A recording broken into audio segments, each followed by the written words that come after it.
Welcome back. Fresh off his Nobel Prize win, economist Robert Shiller says he's still trying to sort out exactly how and why he won.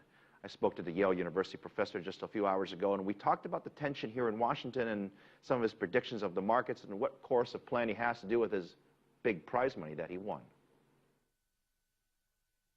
The econ profession and the finance profession, especially the academic side, has believed ever since, I don't know, the 1960s, maybe earlier, that markets are really unpredictable because the only thing that moves them is news, and news is unpredictable by definition. And so that meant that there was no point in trying to pick one investment over another. You might as well throw a dart at a financial table. People were really convinced that's true. And it kind of left the market without moorings because people then thought, well, I'll pay anything the market is asking. And it got kind of stupid, and we ended up with tremendous volatility. We lost our the profession became too abstract and lost around those sorts of ideas and lost its common sense. Earlier, Fitch, one of the ratings agencies who has the United States rated AAA, they announced that they were placing that ratings on negative watch. Now, it's not a downgrade, it's a warning. What's your reaction to that?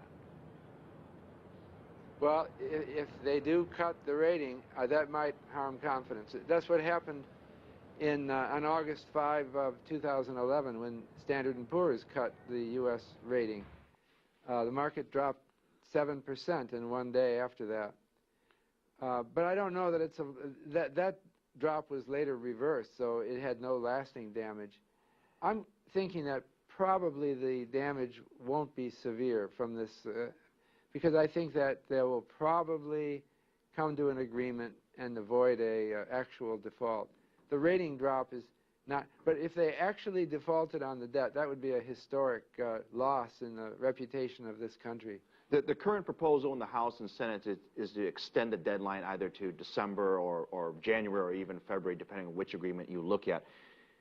A lot of people are saying that, yes, we would not technically default tomorrow, but what would happen is that it's still unresolved in the longer term, and you create all this uncertainty. And the United States, the economy, the global economy, for that matter, has been on this sort of tenuous recovery path over the last couple of years. How worried that perhaps that confidence might adversely affect the economic recovery? Well, confidence drives the economy. I believe that. I wrote a book with George Akerlof called Animal Spirits. What are animal spirits? Well, it's basically our confidence. And depressions occur when people are afraid to spend.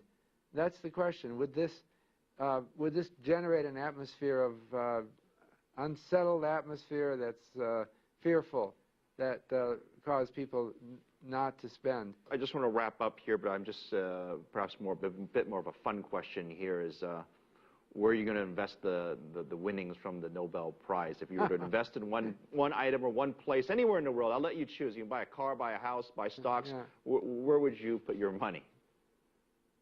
Well, first of all, I'm going to pay a good share of it in taxes to the U.S. government. That's an investment. If they spend it right, I believe we have to accept taxes. Beyond that, I would diversify. I would put some in stocks and maybe some in real estate. I would also put it outside of the U.S. I think the U.S. is a relatively expensive stock market right now. And it's not the best place in the world to put your money.